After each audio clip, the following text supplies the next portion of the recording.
I installed the security camera the day after Diana accidentally shattered my late mother's crystal vase.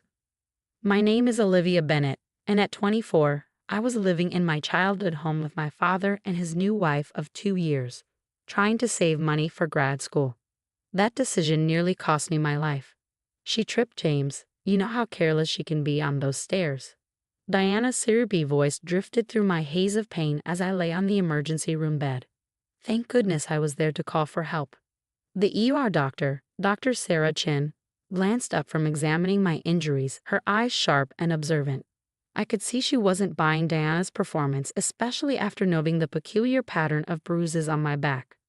Ms. Bennett, Dr. Chen addressed me directly, ignoring Diana's hovering presence. Can you tell me exactly what happened? Before I could speak, my father stepped forward. She fell down the stairs, doctor. Diana saw the whole thing. Yes, Diana saw the whole thing. She saw it because she caused it. I remember her hands on my back, the sudden force, the momentary weightlessness before gravity took over. The security camera in the hallway caught it all. Not that anyone knew about that yet. Olivia has always been unsteady on her feet, Diana added, patting my hand with false concern. I wanted to pull away, but my entire body screamed in protest at any movement. Ever since her mother passed, she's been troubled. My mother, gone 5 years now from cancer, and Diana had swooped in barely a year later, claiming to help my grieving father heal. Instead, she'd systematically begun trying to erase every trace of Mom from our home, including, it seemed, her only daughter. These injuries, Dr. Chen said carefully, are inconsistent with a simple fall. I saw Diana's perfectly manicured fingers tighten on her designer handbag. What exactly are you implying? I'm not implying anything, Dr. Chen replied coolly. I'm stating that the impact pattern suggests force was applied before the fall. My father's face darkened. Now wait a minute. Also, Dr. Chen continued, there are defensive bruises on her arms that occurred before the fall. I closed my eyes, remembering Diana grabbing me earlier when I caught her trying to access my private bank account on my laptop.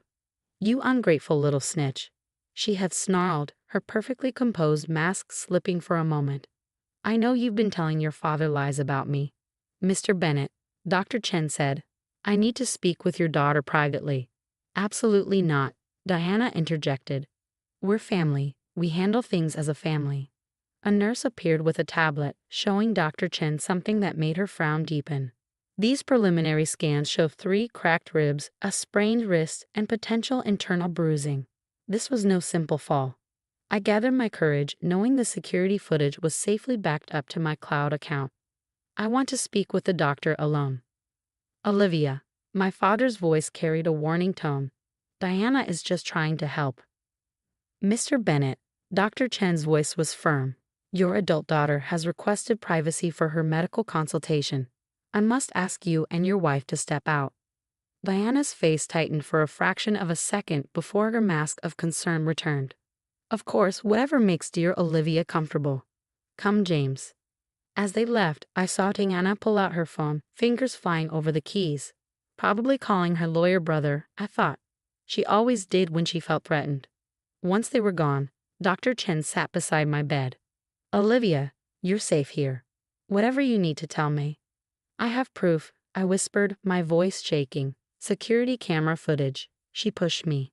Dr. Chen's eyes widened slightly, but she maintained her professional composure. I'm going to call in our hospital social worker and security team. We can help you access that footage safely. She'll try to delete it, I said urgently. She always covers her tracks. Not this time, Dr. Chen assured me, pressing the call button. We have protocols for situations like this. Your father may not be ready to see the truth, but we are mandated reporters. We will protect you. As if on cue, my phone buzzed with an alert. Someone was trying to access my cloud storage. Diana must have gotten my laptop password somehow, but she didn't know about my 2-factor authentication or the second backup I created. Thank you, I whispered to Dr. Chen, feeling tears slip down my cheeks. For the first time since Diana entered our lives, someone was taking me seriously. The truth has a way of coming out, Dr. Chen said gently. Sometimes it just needs a little help. As hospital security arrived and Dr. Chen began explaining the situation, I heard Diana's voice rising in the hallway, demanding to return to my room. But this time, she wouldn't be able to manipulate the situation. This time, I had proof. The camera hadn't just caught tonight's attack, it had recorded weeks of escalating abuse, of Diana's mask slipping when she thought no one was watching. And now finally, someone was going to watch it all. Detective Lisa Winters sat in my hospital room, reviewing the security footage on her laptop.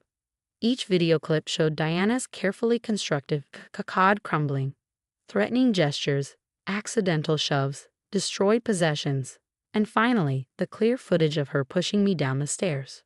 "You've been documenting this for months," Detective Winters noted, pausing the footage. "Why didn't you come forward sooner?" I shifted uncomfortably in my hospital bed, wincing at the pain in my ribs. Who would believe me? Diana's the perfect wife, the grieving widow's angel who saved our family. Dad thinks she can do no wrong. As if summoned by our conversation, my father's angry voice echoed from the hallway. "This is ridiculous. My wife would never." "Mr. Bennett," Detective Winters called out, "please come in. There's something you need to see." My father stormed in, followed by a suspiciously calm Diana. Her composed expression faltered when she spotted the detective's laptop. "Before anyone speaks," Detective Winters said, "I'm going to play this footage." The video started with Diana in my room, rifling through my desk. When I confronted her, she grabbed my arms, explaining the defensive bruises Dr. Chen had noticed. Then came the argument at the stairs, Diana's face contorting with rage as she shoved me backward. The sound of my body tumbling down the stairs filled the room. Diana's voice followed. "James, come quick." Olivia fell. My father's face had gone ashen. Diana stepped forward, her hands trembling slightly. "That's clearly edited. Olivia has always been jealous of our relationship. The footage has been authenticated." Detective Winters cut in. "The timestamp metadata is intact. This is just one incident of many we've recovered." She played more clips, Diana accidentally breaking my mother's photos, threatening me when I caught her going through my financial documents, her smug smile when my father dismissed my concerns. "I don't." My father sank into a chair, looking suddenly old. "I don't understand." "I think you do, Mr. Bennett," Dr. Chen said from the doorway. "You just didn't want to see it." Diana's mask finally cracked completely. "Everything I did was for us, James. She was keeping you tied to the past, to her dead mother. I was trying to help you move forward. By attempting to kill my daughter." My father's voice was barely a whisper. "Mrs. Bennett." Detective Winters stood. "You're under arrest for attempted murder and domestic assault." Diana lunged toward my bed, but hospital security was faster. As they handcuffed her, she thrashed and screamed, "She's lying. James, don't let them do this." But my father wasn't looking at her. He was staring at the paused video, at the clear image of his wife pushing his daughter down the stairs. After Diana was taken away, my father couldn't meet my eyes. "Olivia, I should have believed you." "Yes, you should have," I said quietly. "Every time I tried to tell you about the missing money, the accidents, the threats, you chose her." "I was blind," he admitted, tears rolling down his cheeks. "After your mother died, I was so desperate not to be alone. I ignored the signs." Dr. Chen stepped in. "Mr. Bennett, your daughter needs rest. I suggest you take some time to process this. There's a counselor available if you need to talk." As my father left, Detective Winters turned to me. "The DA will want to speak with you tomorrow. With this evidence and your testimony, Diana's looking at significant prison time." Later that evening, as I drifted in and out of sleep, I heard nurses discussing Diana's background check. Apparently, I wasn't her first victim. She had a pattern of marrying grieving widowers and isolating them from their children. But I was the first to catch her on camera.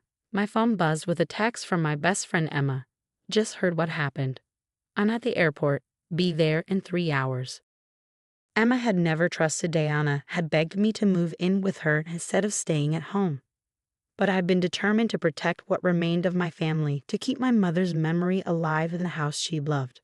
Dr. Chen checked on me one last time before her shift ended. "You know," she said, "adjusting my IV, installing that camera wasn't just about protecting yourself. You've probably saved others from becoming her future victims." She was right. Despite the pain, despite the betrayal, I felt a strange sense of peace. The truth was finally out, and Diana couldn't hurt anyone else. As I fell asleep, I looked at the small photograph of my mother on the bedside table, the one I always carry with me. "I did it, Mom," I whispered. "I protected our family, for real this time." 3 months after Diana's arrest, I sat in a courtroom for her sentencing hearing. Emma squeezed my hand as the prosecutor presented her closing argument, detailing not just my case, but 3 other families Diana had terrorized over the past decade. "Your Honor," the prosecutor concluded, "the pattern is clear.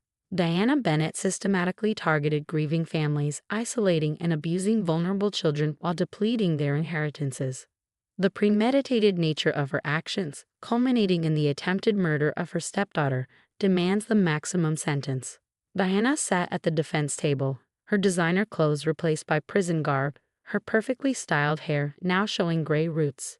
She pleaded guilty to reduced charges, hoping for leniency. But the evidence was overwhelming. Not just my videos, but financial records showing how she'd systematically drained money from every family she'd infiltrated. My father, sitting 2 rows behind me, had aged years in the past 3 months.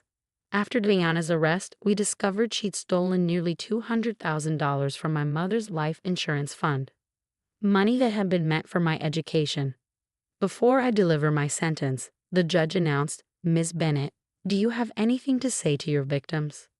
Diana stood, and for a moment I saw her try to summon her old manipulative charm. "Your Honor, I deeply regret my actions. I only wanted to help these families move forward, to create new beginnings. By attempting to murder my daughter." My father interrupted, his voice breaking. The judge silenced him with a look but nodded in acknowledgement. "Mrs. Bennett, your actions show no genuine remorse. You systematically targeted grieving families, exploited their vulnerability, and responded with violence when your schemes were discovered." Diana's facade finally crumbled. "They were weak," she spat. "All of them, clutching their precious memories, refusing to let go. I made them stronger." 20 years, the judge declared. No possibility of parole for 15. Additionally, you were ordered to pay full restitution to all affected families. As the bailiff led Diana away, she locked eyes with me one last time. I saw nothing of the polished, caring stepmother she pretended to be, only the cold calculation that had been there all along. Outside the courthouse, Emma hugged me tightly. "It's really over," she whispered. My father approached hesitantly. Our relationship was still fragile, healing slowly through weekly therapy sessions and careful conversations. "Olivia," he said softly, "I've put the house on the market." I looked at him in surprise. The house had been his last connection to his life with my mother, the reason he'd been so vulnerable to Diana's manipulation. "It's time," he continued. "Your mother, she would want us to truly move forward, not just pretend to. I found a smaller place closer to your grad school." The mention of grad school made me smile. With Diana's restitution payments and my father's support, I could finally pursue my dream of becoming a victim advocate counselor. Dr. Chen had written me a glowing recommendation letter, citing my strength and resilience. "Actually," I said, "I have news too. The Domestic Violence Center offered me a part-time position while I study. They want me to help other survivors document their abuse, teach them about collecting evidence safely." Pride flickered across my father's face. "You're so much like your mother," he said. "She always found ways to help others, even after experiencing her own pain." Emma chimed in, "Speaking of helping others, guess who's been invited to speak at the victim support group next month?" I nodded. The support group had been instrumental in my healing, showing me I wasn't alone. Now I could share my story, teach others about the warning signs I'd missed, the importance of gathering evidence, and most crucially, that they deserved to be believed. Later that evening, as Emma and I'd packed boxes in my childhood home, I found an old photo album. Inside was a picture of my mother in her office. She'd been a family lawyer, fighting for those who couldn't fight for themselves. "You know," Emma said, looking at the photo, "your mom would be really proud of how you handled everything.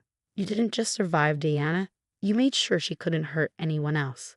I touched the photograph gently. I finally understood what Mom always said about justice needing evidence as well as truth. The camera caught what Diana really was, but it was my choice to stand up and use that evidence that made the difference. As we continued packing, I felt lighter than I had in years. Diana had tried to erase my mother's memory from our lives, but instead she'd pushed me to become more like her, strong, protective, and unwilling to let abusers hide behind their masks. The security camera that caught Diana's true nature now sat in an evidence box, its job done. But its legacy would live on in the lives of other survivors I would help, teaching them that sometimes the best weapon against darkness is simply shining a light on the truth. It's just collecting dust anyway. My mother-in-law's laughter crackled through the phone, sending chills down my spine. Besides, Amanda needed the money more than you needed those old trinkets. I stood frozen in my kitchen, the morning sunlight suddenly feeling cold against my skin. The vintage jewelry box I'd been searching for all week sat empty in front of me, its velvet lining mocking my stupidity for trusting family. My name is Sophia Martinez, and at 34, I just discovered my mother-in-law, Eleanor Bennett, had pawned my grandmother's priceless wedding jewelry collection to fund my sister-in-law's divorce from her third husband. Those trinkets were my grandmother's legacy, I managed to say, my voice steadier than I felt. She brought them from Spain when she immigrated. They were meant to be passed down to my daughter. Oh please, Eleanor scoffed. Amanda's divorce is a real crisis. She needs to hire the best lawyer to take that cheating bastard for everything he's worth. Your sentimental attachment to some old necklaces doesn't compare. I thought about the sapphire pendant my grandmother wore on her wedding day, the pearl earrings that survived a war, the diamond bracelet that paid for her passage to America. Each piece had a story, a memory, a piece of my heritage that Eleanor had casually discarded for her precious Amanda's latest marital drama. How did you even get into my safe? I asked, though I already suspected the answer. Daniel gave me the combination months ago, she said, referring to my husband. He agrees with me, by the way. Family helps family. Of course he did. Daniel had always struggled to stand up to his mother, especially when it came to his sister Amanda. The golden child could do no wrong, even after 2 failed marriages and a gambling habit that had drained her savings. Those pieces were insured, I said quietly. And they weren't just jewelry. They were registered historical artifacts from the Spanish Civil War era. The silence on the other end was satisfying. What do you mean, insured? Eleanor's voice had lost its smugness. I continued, moving to my home office and pulling out a thick folder. That every piece was professionally appraised, photographed, and registered with both insurance companies and international cultural heritage organizations. My grandmother made sure of that before she passed. More silence. So when exactly did Amanda pawn them? I asked, opening my laptop. And which pawn shop did she use? I'll need that information for the police report. Police report. Eleanor's voice rose an octave. Don't be dramatic, Sophia. This is a family matter. We can sort this out ourselves. You're right about one thing, I replied, typing an email to my insurance agent. This is a family matter, just not the family you think. I hung up before she could respond and finish the email. My hands were shaking, but not from fear. For years, I'd watched Eleanor and Amanda take advantage of Daniel's loyalty, draining our resources for one crisis after another. But this time, they'd gone too far. My phone buzzed again. A text from Amanda. Mom told me what you said. Don't you dare file a police report. This divorce is hard enough without you making trouble. I ignored it and continued gathering documentation. The insurance company would need proof of ownership, the appraisals, the heritage certificates. My grandmother had been meticulous about documenting everything, teaching me the importance of protecting our family's legacy. Another call. Daniel this time. I let it go to voicemail. He'd sided with them, given them access to my private safe without my knowledge. Whatever he had to say could wait. My email pinged, a response from the insurance agent. Mrs. Martinez, this is extremely concerning. Given the historical significance of these pieces, we'll need to involve our Special Investigations Unit. Are you available for a meeting tomorrow? I replied affirmatively, then opened another email to my own lawyer. Eleanor and Amanda had no idea what they'd done. Those old trinkets weren't just jewelry, they were protected cultural artifacts. My grandmother had registered them with the Spanish government before emigrating, ensuring they could never be legally sold or pawned. My phone kept buzzing with texts and calls from Eleanor, Amanda, and Daniel. I silenced it and focused on my task. The betrayal hurt, but it had also opened my eyes. For too long, I tried to fit into the Bennett family, enduring their subtle digs and financial demands. They saw me as an outsider, someone they could take advantage of without consequences. But my grandmother hadn't raised me to be a victim. She'd survived a war, crossed an ocean, and built a new life while protecting our family's heritage. She'd also taught me the importance of standing up for myself. As I finished gathering the documentation, my laptop pinged with a new email. The subject line made my heart skip. Urgent, contact information for Bennett divorce proceedings. It was from Amanda's new lawyer, requesting financial statements for the divorce case. I opened it, curious about what story they concocted to explain this sudden influx of cash for legal fees. What I read made my blood boil. They listed my grandmother's jewelry as jointly owned family assets that had been mutually agreed to be liquidated for family expenses. I forwarded the email to my lawyer with a single question: how many laws does this break? His response was immediate: several. Don't delete anything. I'm calling the State Bar Association first thing tomorrow. I sat back in my chair, a strange calm settling over me. Eleanor and Amanda had finally gone too far, and Daniel had helped them do it. They thought they were solving another family crisis, but they actually stepped into a legal nightmare of international proportions. My grandmother's voice echoed in my memory. Sometimes, my amour, the best revenge is simply letting people face the consequences of their actions. The next morning would bring investigations, legal proceedings, and undoubtedly more family drama. But for now, I had done what needed to be done. I opened my bottom desk drawer and pulled out a small velvet pouch, the one piece of jewelry I'd kept in my office safe instead of the one at home. My grandmother's wedding ring, the only piece that had escaped Eleanor's betrayal. I slipped it on my finger, its weight familiar and comforting. "Don't worry, abuela," I whispered. "We'll get them back." The insurance company's special investigations unit didn't waste any time. By 9 the next morning, I sat across from 2 investigators in their downtown office, spreading out my grandmother's meticulous documentation.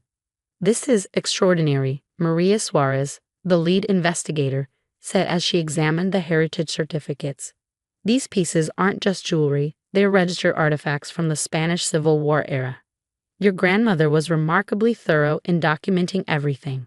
I nodded, watching as her colleague photographed each document. She knew their value went beyond money. Each piece told a story of survival. "And your mother-in-law and sister-in-law pawned them without authorization." Maria's tone was sharp.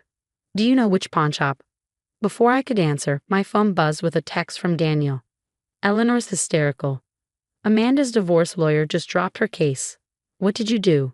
I showed the message to Maria, who made a note in her file. The lawyer probably realized the legal implications. Using stolen artifacts as collateral for legal fees. That's a serious ethics violation. Just then, Maria's office phone rang. After a brief conversation, she turned to me with raised eyebrows. That was the Spanish Embassy's Cultural Affairs office. Apparently, they'd been automatically notified of potential trafficking in registered artifacts. This just became international. My phone buzzed again. "Eleanor, this time. You've ruined everything. Amanda's lawyer quit, and some government people are asking questions about the jewelry. You need to fix this now." I felt a cold satisfaction. "I'm not fixing anything," I texted back. "You did this to yourselves." Maria cleared her throat. "Mrs. Martinez, given the circumstances, will need to involve law enforcement. These aren't simple theft charges anymore. We're looking at international cultural property violations." I thought about all the times Eleanor and Amanda had taken advantage of our family, how Daniel had enabled them at every turn. "Do what you need to do," I said firmly. By afternoon, the situation had exploded. The pawnshop owner, faced with police inquiries, quickly revealed everything. Amanda had brought in the jewelry piece by piece over 2 weeks, spinning stories about inheritance and family permission. Daniel finally showed up at my office, his face pale. "Sophia, this is insane. The police just left my mother's house. She's beside herself." "And where were you when she was stealing my grandmother's jewelry?" I asked calmly, not looking up from my computer. "She said you'd agreed to help Amanda." "I didn't know." "You didn't ask." I cut him off. "You gave her the safe combination without even mentioning it to me. My grandmother's legacy, Daniel. Our daughter's inheritance." He sank into a chair, running his hands through his hair. "Amanda needed help. Her husband's threatening to take everything. So you helped them steal from me instead." I finally looked at him. They're not the victims here, Daniel, and neither are you. His phone chimed, probably another crisis from Eleanor or Amanda. But before he could check it, my office door opened. Maria stood there with two police officers. "Mrs. Martinez," she said formally, "we have some updates. Would you like to discuss them privately?" I glanced at Daniel. No, he should hear this. Maybe he'll finally understand what his mother and sister have done. Maria nodded. The Spanish government is formally requesting the return of all pawned items under international heritage protection laws. They're also considering criminal charges against everyone involved in removing and selling the artifacts. Daniel's face went white. Criminal charges? But it was just family jewelry. No, I said quietly. It was never just jewelry. My grandmother registered each piece before leaving Spain. They're protected cultural artifacts. Eleanor and Amanda didn't just steal from me, they violated international law. The pawnshop has surrendered the pieces they still had, Maria continued, but several items were already sold. We'll need to track those down. Daniel's phone buzzed again. This time he checked it, and his expression crumpled. Amanda's husband's lawyer just found out about all this. He's using it against her in the divorce, says it shows a pattern of financial misconduct. Well, I said, standing up, he's not wrong. Sophia, please, Daniel pleaded. There must be something you can do. They're family. I looked at my husband, really looked at him, and felt an overwhelming sadness. No, Daniel. They're your family, and it's time you understood the difference. Maria cleared her throat. Mr. Martinez, given your involvement in providing access to the safe, you might want to contact a lawyer yourself. He stared at her, then at me, realization finally dawning. You're really going through with this. Your mother and sister stole my heritage, Daniel. You helped them do it. What did you expect me to do? As if on cue, my phone lit up with an email from the Spanish embassy. They wanted to interview me about the artifact's provenance and discuss their historical significance. My grandmother's careful documentation was about to shed light on a collection that spanned generations of Spanish history. I gathered my things, ready to leave with Maria and the officers. I have a meeting with the embassy, I told Daniel. You should probably check on your mother and sister.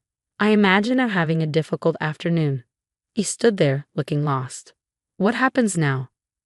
Now? I paused at the door. Now everyone faces the consequences of their choices, including you. 3 months after the investigation began, I sat in my lawyer's office, reviewing the final settlement papers.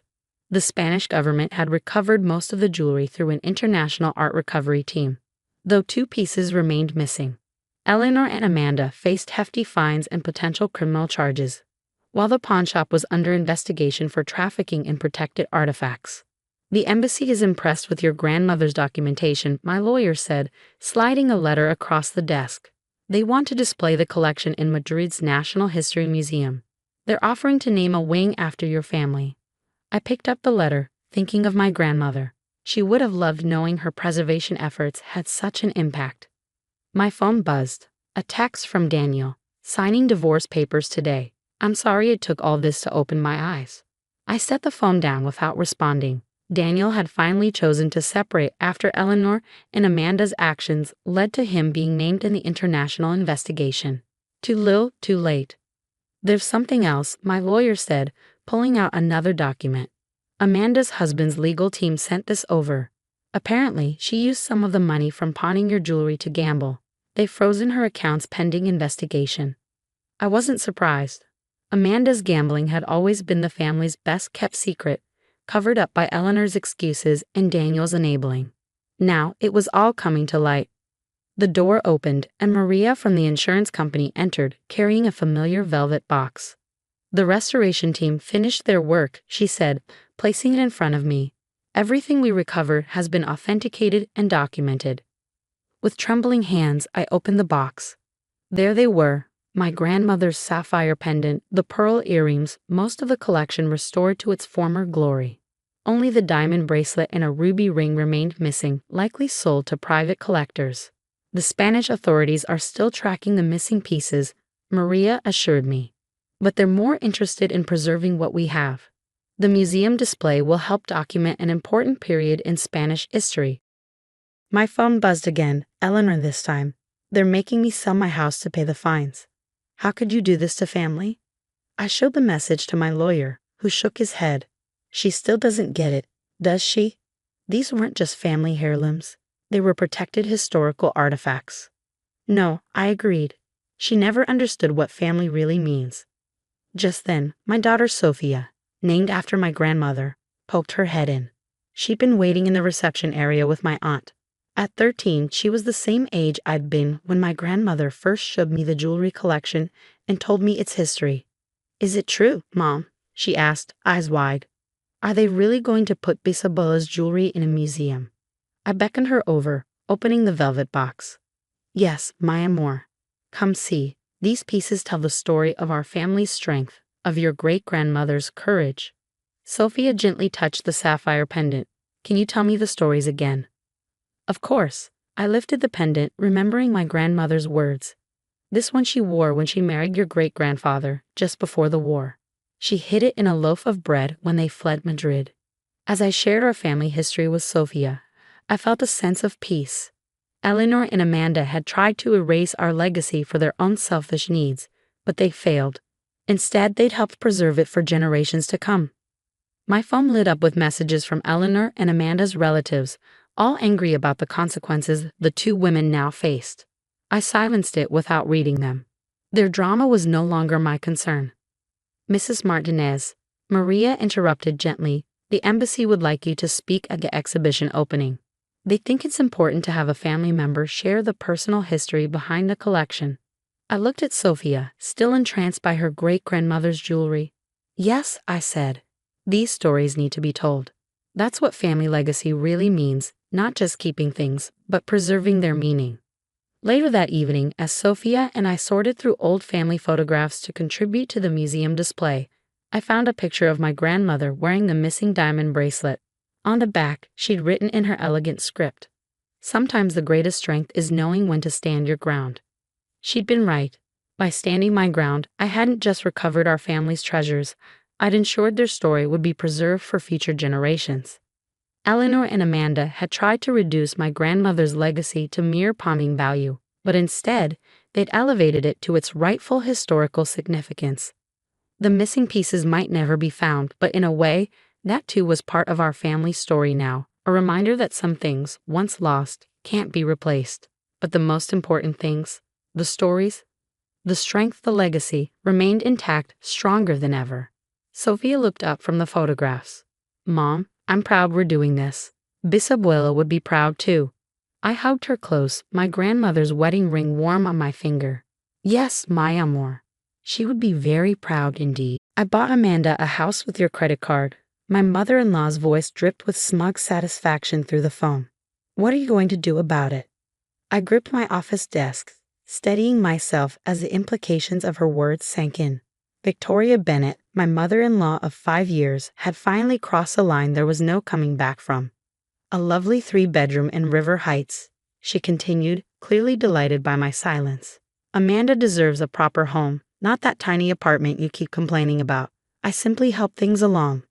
My name is Olivia Martinez, and at 34, I've spent years dealing with Victoria's attempts to undermine me.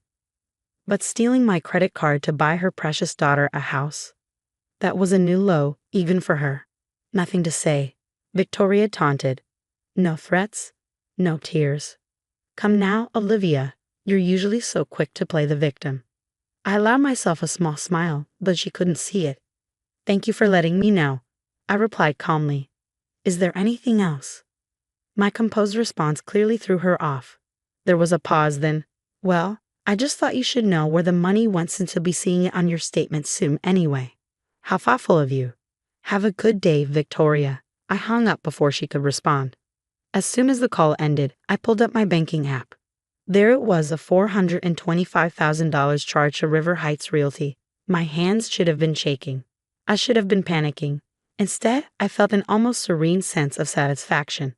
You see, Victoria had just made a catastrophic mistake, one I'd been quietly preparing for ever since she tried to access my account 6 months ago. I dialed my lawyer's number. "Sarah, it's Olivia." Victoria finally did it. "Exactly like you predicted." Sarah's response was immediate. She used the monitored card.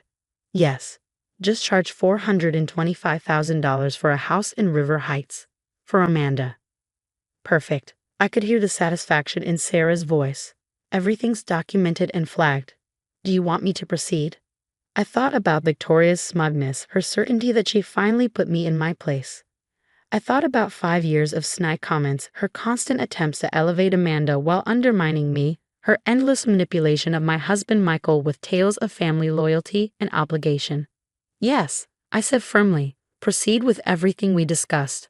After hanging up with Sarah, I leaned back in my chair, remembering how this all started. Victoria had never approved of me marrying Michael. I wasn't from the right social circle, didn't have the right background. Amanda, Michael's younger sister, was her pride and joy, the perfect daughter who could do no wrong. From the beginning, Victoria made it clear I would never measure up. But I'd built my own success, working my way up to becoming CFO of a tech startup. My financial independence seemed to particularly irritate her, especially when Amanda struggled to hold down a job. 6 months ago, I caught Victoria trying to access my banking information on my laptop during a family dinner. She played it off as innocent curiosity, but something in her eyes told me she was planning something bigger. That's when I contacted Sarah and set up the protection plan. We created a secondary credit card account with a substantial limit, knowing Victoria would eventually try something. The card was flagged for fraud monitoring, with every transaction documented and traced. We just had to wait for her to take the bait. My phone buzzed. A text from Michael. Mom just called. She's really excited about helping Amanda buy a house. Did she talk to you about it? I stared at his message, feeling a familiar ache. Michael was a good man, but when it came to his mother and sister, he had a blind spot the size of Texas. Victoria had spent years nurturing that blindness, making sure he never saw her manipulations clearly. We'll talk about it when you get home, I replied. Another buzz. Victoria again. Amanda's so thrilled about the house. You won't spoil this for her, will you? After all, family helps family. I didn't respond. Instead, I opened my email to find an alert from the bank's fraud department, confirming they'd flagged the transaction. Everything was proceeding exactly as planned. My office door opened and my assistant Jenny poked her head in. Your 2 p.m. is here. Are you okay? You look different. I realized I was smiling. I'm fine. Actually, I'm better than fine. Sometimes people show you exactly who they are and give you the perfect opportunity to believe them. Cryptic, Jenny laughed. But you seem to know what you're doing. I did know. For the first time in 5 years, I was done playing Victoria's games. She thought she'd finally beaten me, forced me into a corner where I have to give in to avoid family drama. Instead, she'd walked right into a trap of her own making. The next few days would show Victoria exactly who she was dealing with. And this time, there would be no manipulating her way out of the consequences. I straightened my jacket and stood up. Time for my 2 p.m. After all, life goes on, even when your mother-in-law commits credit card fraud. But first, I sent one quick text to Sarah. Make sure the police report includes every detail. I want the charges to stick. Victoria had always underestimated me. She was about to learn that was a very expensive mistake. Michael arrived home late that evening, his face tense. I was in the kitchen, calmly preparing dinner when he walked in. Olivia, we need to talk about what Mom did, he began, running a hand through his hair. I know she should have discussed it with us first, but Amanda really needs this house. Maybe we can work something out. I turned to face my husband, taking in his pleading expression. Victoria's influence was written all over his words. Work something out. I kept my voice level. Michael, your mother stole my credit card information and fraudulently charged nearly $500,000. What exactly do you suggest we work out? He shifted uncomfortably. She didn't steal anything. She was trying to help Amanda. You know how hard it's been for her since she lost her job at the boutique. The boutique she was fired from for taking merchandise? I reminded him. Just like the 3 jobs before that. That was a misunderstanding, Michael protested weakly. Besides, Mom said she'll help with the payments. She just needed your credit to secure the house before someone else bought it. Before I could respond, my phone buzzed. A text from Sarah. Police report filed. The fraud department has frozen the transaction. Expect fallout within the hour. Right on cue, the doorbell rang. Michael opened it to find 2 police officers standing on our porch. Mrs. Martinez? One of them asked. I'm Officer Torres. We're here about a reported credit card fraud involving a real estate purchase. Michael's face paled. Fraud? Olivia, what did you do? What did I do? I stood up straight, meeting his gaze. I reported a crime. Your mother stole my credit card information and made an unauthorized purchase. It's that simple. The next hour was a blur of statements and documentation. I provided the officers with everything Sarah and I had prepared. Records of Victoria's previous attempts to access my accounts, the documented fraud alerts, even screenshots of her gloating texts. Michael sat on the couch, looking shell-shocked as I explained everything to the officers. His phone kept buzzing, no doubt Victoria realizing her plan was unraveling. Just as the police were finishing up, our front door burst open. Victoria stormed in, her face red with fury. How dare you, she shrieked, pointing at me. After everything I've done for this family, you call the police? Over a simple favor? Officer Torres stepped forward. Ma'am, I need you to calm down. Calm down. Victoria laughed hysterically. This ungrateful woman is trying to ruin my daughter's life. Amanda was finally going to have something nice, something she deserves. What your daughter deserves isn't the issue, I said quietly. The issue is that you committed fraud. You stole my credit card information and made an unauthorized purchase of $425,000. It wasn't stealing. Victoria protested. I was helping family. Michael, tell them how this is just Olivia being difficult again. But Michael sat silent, still processing everything he'd learned. His mother's manipulation was finally becoming clear to him. Mrs. Bennett, Officer Torres interjected, we have documented evidence of credit card fraud. You'll need to come with us to the station to answer some questions. Victoria's face crumpled. This is all your fault, she hissed at me. You've never understood family loyalty. You've poisoned my son against me. As the officers led Victoria out, Amanda's car screeched into our driveway. She ran up to the house, mascara streaming down her face. What did you do? She screamed at me. Mom was just trying to help me. The realtor just called. The sale's been canceled. You've ruined everything. I looked at my sister-in-law, taking in her expensive designer outfit and perfectly manicured nails, all funded by Victoria's endless enabling. Your mother committed a crime, I said simply. Actions have consequences. After the police left with Victoria and Amanda stormed out, vowing revenge, Michael finally spoke. Why didn't you tell me what was happening? He asked quietly. About Mom trying to access your accounts before? I sat down beside him. Would you have believed me? Or would you have made excuses for her, like always? He was silent for a long moment. I've been blind, haven't I? All these years, the way she treated you. I always thought you were being oversensitive. She counted on that, I said. She counted on you never questioning her version of events. Michael reached for my hand. I'm so sorry, Olivia. I should have protected you. Instead, I let her manipulate everything.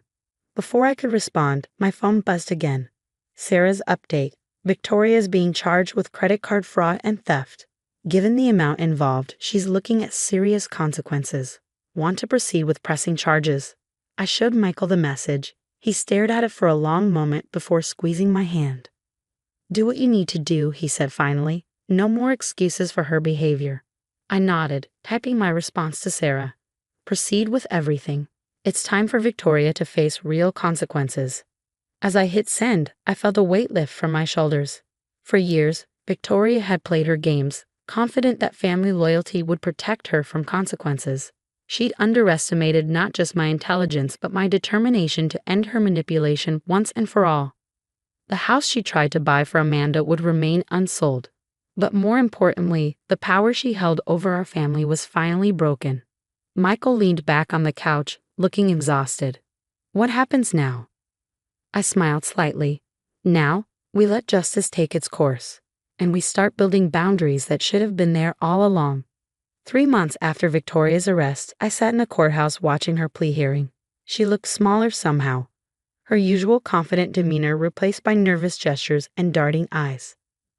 Mrs. Bennett, the judge addressed her, you're pleading guilty to credit card fraud exceeding $400,000. Do you understand the consequences of this plea?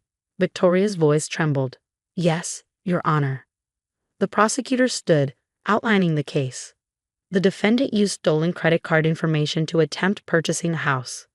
This wasn't a spontaneous act. Evidence shows months of planning, previous attempts to access the victim's accounts, and clear intent to defraud. I felt Michael tense beside me. He'd insisted on coming, despite Victoria's pleas for him to stay away. "I need to see this through," he'd said that morning. "No more hiding from the truth." The judge reviewed the evidence before speaking. "Mrs. Bennett, your actions show a disturbing pattern of premeditation. Given the amount involved and your lack of prior record, I'm sentencing you to 2 years of house arrest, 5 years of probation, and full restitution of any fees incurred by the victim." Victoria's shoulders slumped. Her lawyer had warned her it could have been worse. The amount she attempted to steal could have meant jail time. The house arrest was a mercy. Outside the courthouse, Amanda waited, her face twisted with anger. "Happy now?" she spat. "You've destroyed our family." I turned to face her calmly. "Your mother destroyed this family when she decided theft was acceptable. You enabled her by always expecting others to fix your problems. I deserve that house." Amanda's voice rose hysterically. "Mom was just trying to help me." "No," Michael finally spoke up, his voice firm. "Mom was trying to control everyone, like always. And you were happy to let her, as long as you benefited." Amanda stared at her brother in shock. This wasn't the easy manipulation she was used to. "You're choosing her over your own family?" "I'm choosing truth over manipulation," Michael replied. "Maybe it's time you learned to stand on your own feet instead of expecting Mom to fix everything." As Amanda stormed off, I squeezed Michael's hand. The past few months had been transformative for our marriage. With Victoria's influence diminished, Michael had started seeing family dynamics clearly for the first time. We'd started marriage counseling, working through years of Victoria's interference. Michael had set firm boundaries with both his mother and sister, making it clear that their manipulation would no longer be tolerated. Victoria's house arrest began immediately. She was confined to her home except for approved activities, her movements monitored by an ankle bracelet. The restitution payments would eat into her savings, forcing her to finally face financial reality. A week after the sentencing, we received a letter from Victoria. The handwriting was shaky, unlike her usual confident scrawl. "Olivia and Michael, I realize now what I did was wrong. I convinced myself I was helping Amanda, but I was really just trying to maintain control. The thought of facing consequences never occurred to me. I always assumed family loyalty would protect me from any fallout.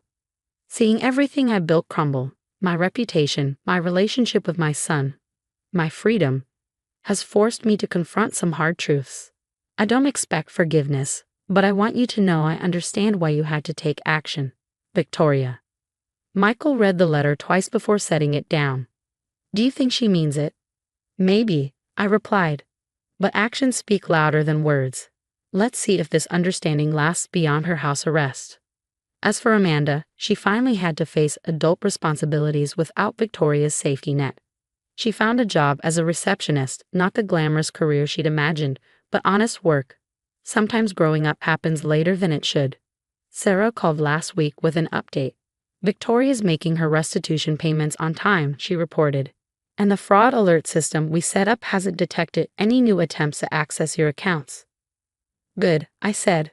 Sometimes the best lesson is having to live with the consequences of your actions. Looking back, Victoria's attempt to steal my credit card turned out to be a blessing in disguise. It forced everyone to confront the dysfunction that had poisoned our family for years. Michael found his strength, Amanda faced reality, and Victoria learned that manipulation has limits. As for me, I no longer have to prove myself worthy of being part of their family.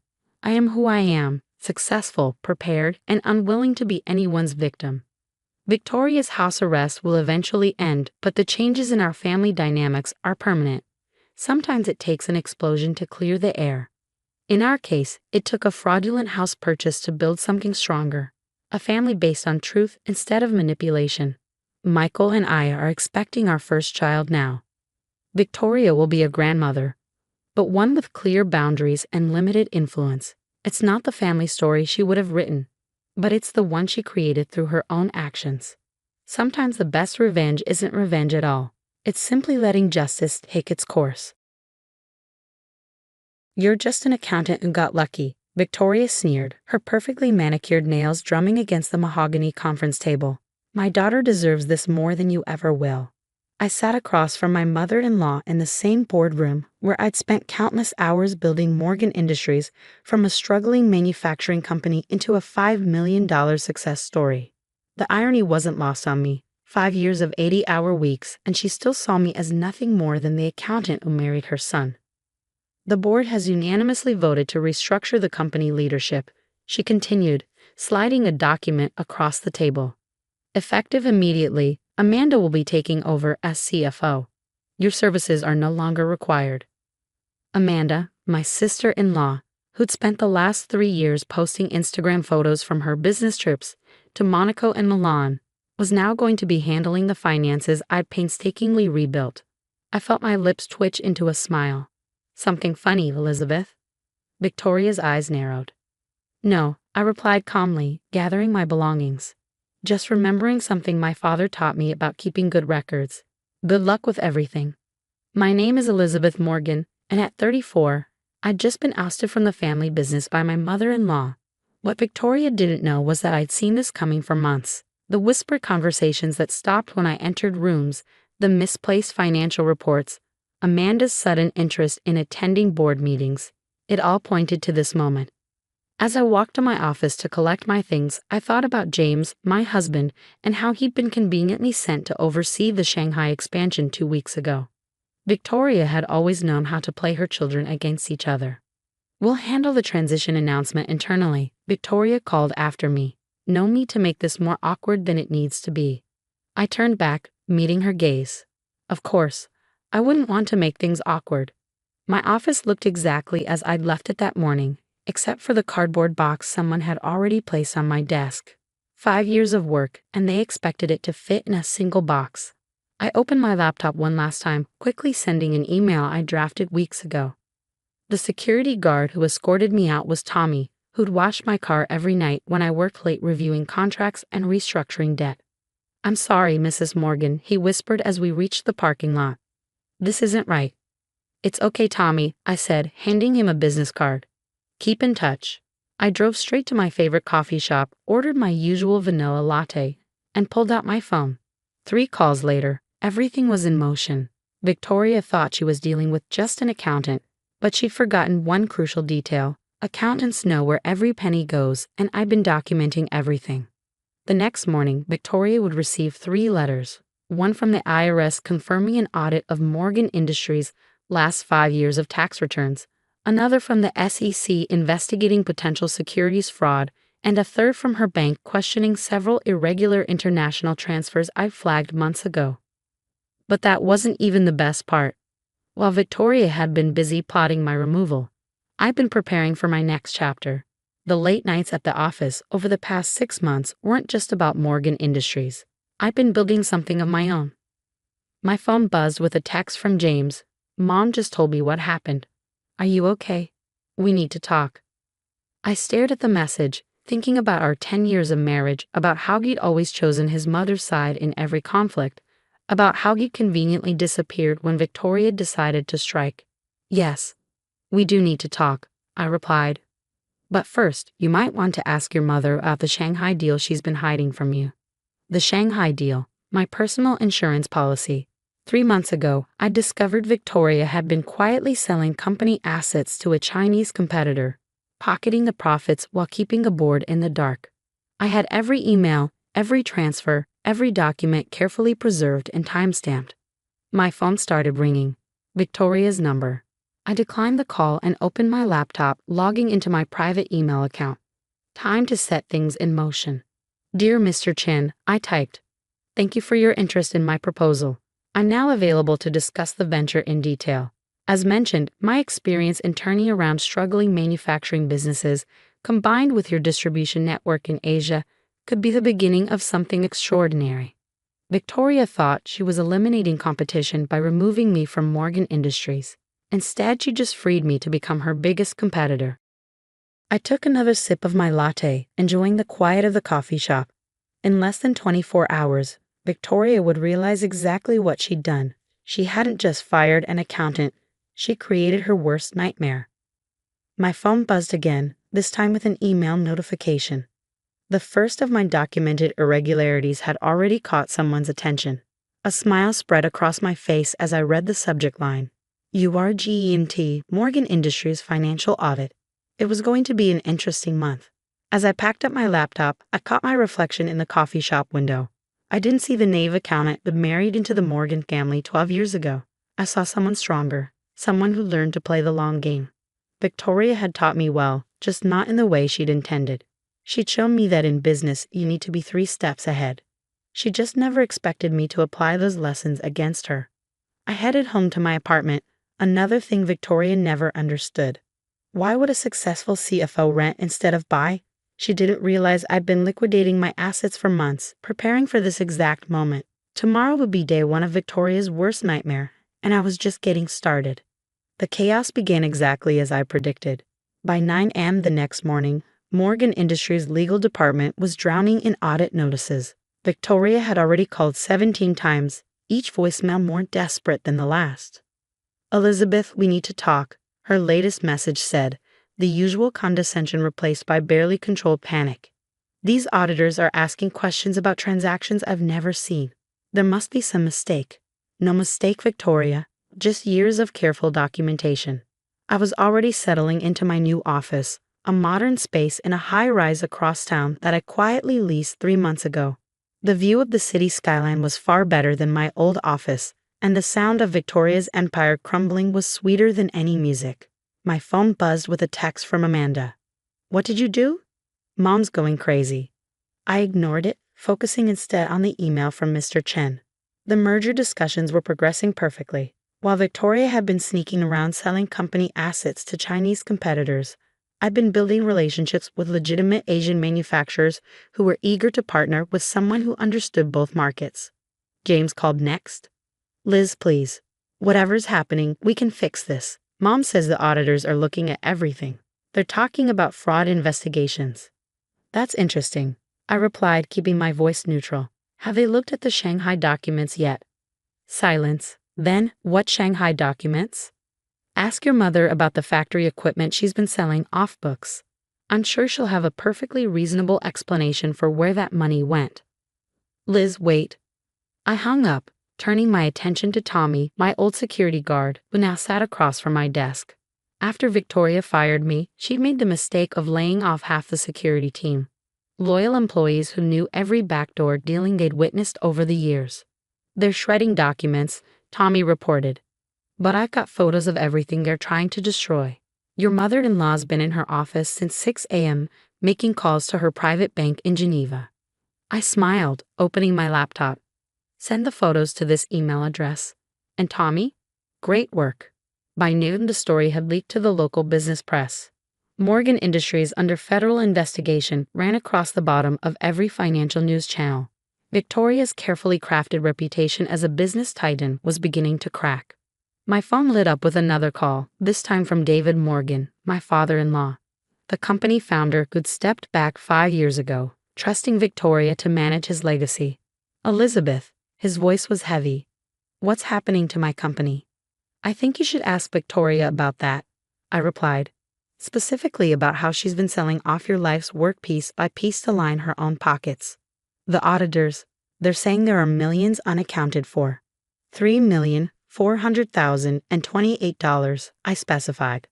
"All traceable to accounts in Victoria's name. I have the records if you'd like to see them." Another pause. Yes, I would. 30 minutes later, David Morgan walked into my new office, looking older than I'd ever seen him. I handed him a thick folder, 5 years of documented fraud, asset stripping, and self-dealing, all carefully organized with sticky notes and highlights.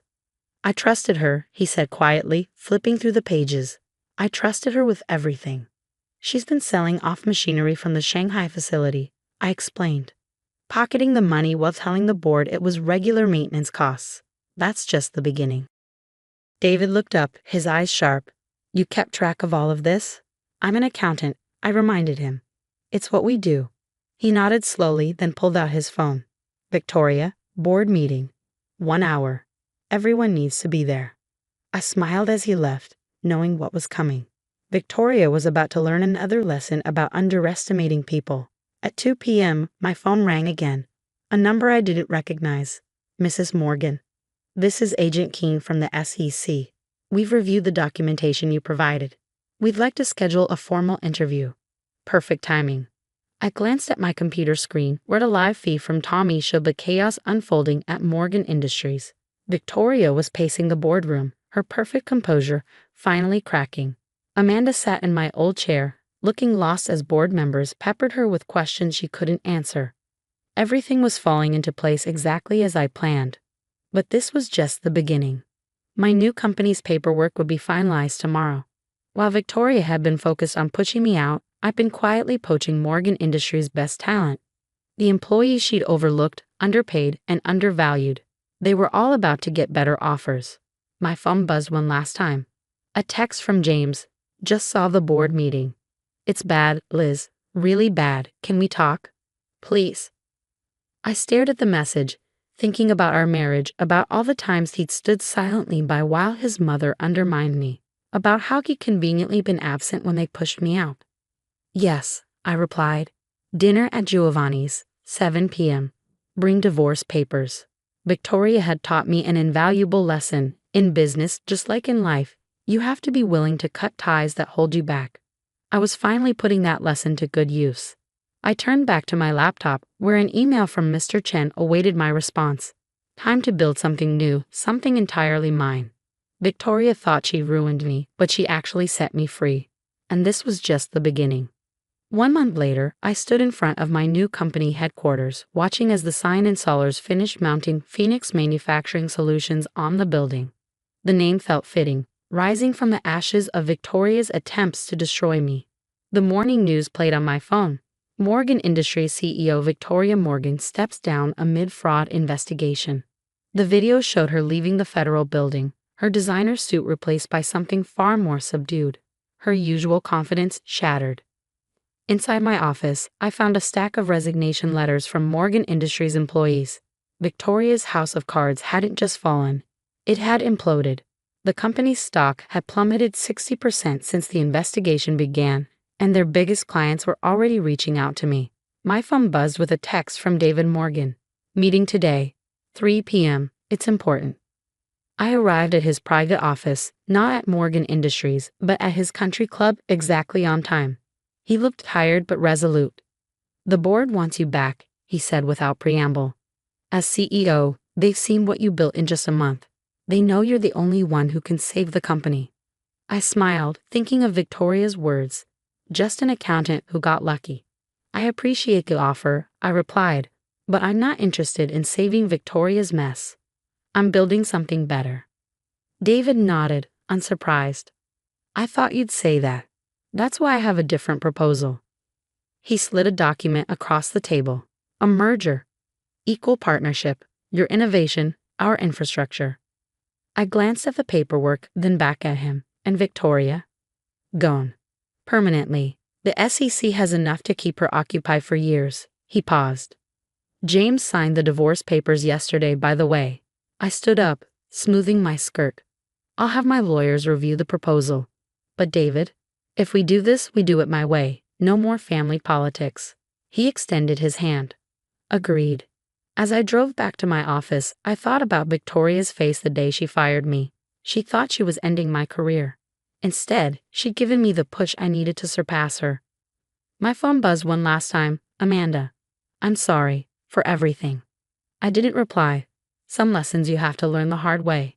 The accountant she'd underestimated had just become her worst nightmare, and I was just getting started.